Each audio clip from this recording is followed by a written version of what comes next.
Hello, welcome back to Scientific Connection Project Geeta. Up until now, we have taken up a scientific concept each week and elaborated it, and then found a relevant message from the Gita that supports that particular scientific idea.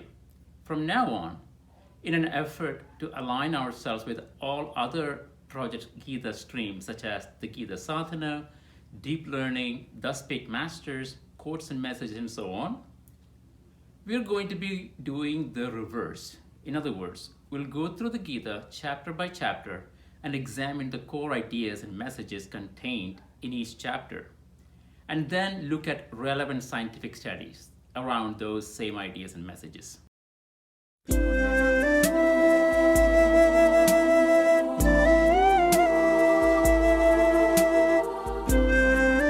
As we mentioned some time back, one of the central themes of chapter 1 is self-awareness and self-analysis.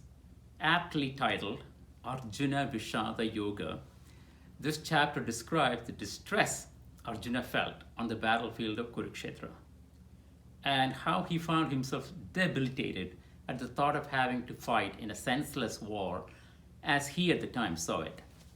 The most relevant fact about this chapter is that once we put ourselves in Arjuna's shoes, the message of the chapter applies to us also. Here, I'll mention the works of several independent modern psychologists and scientists. You should do some research on your own to have a deeper understanding of how modern scientific study of self-awareness is conducted and what those studies reveal.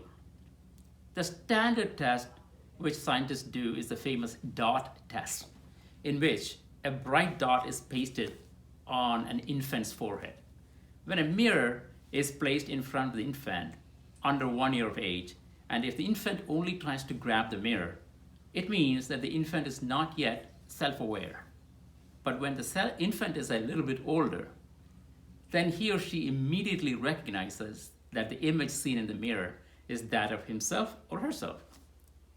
Now, for further reading, I refer you to a short article by Scott Schwefel. I'll give you the link on the screen. Please take a look. Now, amazingly, elephants and whales and a few other animals exhibit some measure of self-awareness. In his book titled Focus, the Hidden Driver of Excellence, Daniel Goleman, whom we met when we discussed emotional intelligence, discussed self-awareness in detail in part 2 of the book. Scientific tests show that apart from human beings, only a handful of living species have self-awareness. According to neuroscientists, neurons called VENs, V-E-Ns for short, which reside in the subcortical region of the brain, are responsible for self-awareness. These neurons are larger in size than other brain cells, and they travel faster and farther and have fewer branches. Now, what is really important here is that these neurons occupy areas where the executive brain meets the emotional brain. These neurons play a very important role in self-awareness, and they provide us with our inner moral compass or moral guide. Self-awareness often doesn't comfort. It disturbs and it disrupts. Personal transformation occurs when we have the courage to face our own shadow.